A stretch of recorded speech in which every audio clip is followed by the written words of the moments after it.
અત્યારે રેડિયો રાજકોટની સાથે પલક વસા જેવો યુવા રેન્કર સીએ સાથે ઇન્ફિલિટિક્સ પ્રાઇવેટ લિમિટેડના ફાઉન્ડર છે અને બેન્કિંગ સેક્ટર માટે સોફ્ટવેર ડિઝાઇન કર્યો છે જે આરબીઆઈ આઈડીબીઆઈ જેવી પ્રાઇમ બેન્કો છે તેમના સોફ્ટવેર એમને હેલ્પ કરે છે એવો એને સોફ્ટવેર ડિઝાઇન કર્યો છે અને તેઓ યુવા સીએ પલક વસા આજે રેડિયો રાજકોટની મુલાકાતે આવ્યા છે અને આજે ખૂબ સુંદર પર્વ લોકશાહીનો પર્વ એટલે મતદાન કરવાનો દિવસ અને આજે તમે આજના દિવસ વિશે શું કહેશો અને તમે મતદાન કર્યું તો ક્યારે કર્યું ત્યાંનો અનુભવ તમારો કેવો રહ્યો એ વિશે વાત કરો રાજકોટ ના આજનો દિવસ ખૂબ જ સરસ દિવસ છે વિશ્વની સૌથી મોટી ડેમોક્રેસીનો આજે દિવસ છે કે જેમાં મતદાન આપણે આપીએ છીએ અને મતદાનનો જે આખું પ્રોસેસ છે એટલું સરસ અને સરળ પ્રોસેસ બનાવ્યું છે કે તમે જ્યાં તમે મતદાન પર્વ ઉપર તમે જાઓ સેન્ટરમાં તમે ઇઝીલી તમારા ડોક્યુમેન્ટ તમે સબમિટ કરો તમે લાઇનમાં ઊભા રહ્યો અને તમારે જે પણ પ્રક્રિયા છે માત્ર ને માત્ર 5-7 મિનિટમાં તમારું બધું પ્રક્રિયા પતી જાય છે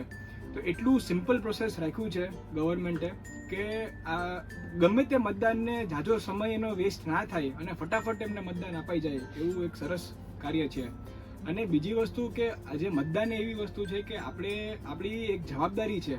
આપણી એક રિસ્પોન્સિબિલિટી છે કે હરેક નાગરિકે અને ભારતીય મતદાન દેવો જોઈએ અને આખા દેશની પ્રગતિ માટે પણ મતદાન દેવો જ જોઈએ આપણે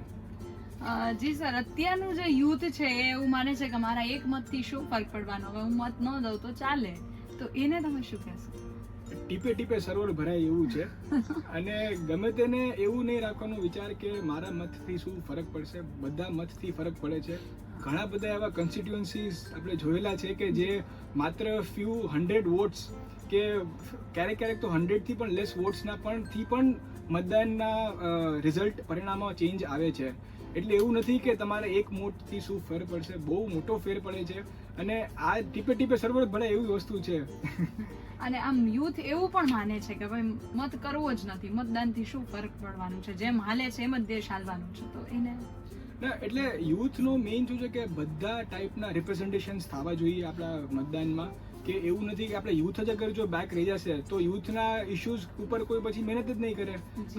આજે જે પણ રાજકારણીય છે એ લોકો પણ જોવે ને કે કોણ મતદાન દેવા આવે છે જે વધારે મતદાન દેવા આવશે એના ઉપર વધારે એના ઇશ્યુઝ વધારે સોલ્વ થશે તો યુથ અગર પાછળ રહી જશે તો યુથના ઇશ્યુઝ પાછળ રહી જશે અને જો યુથના ઇશ્યુ પાછળ રહી જાય તો દેશ પાછળ રહી જશે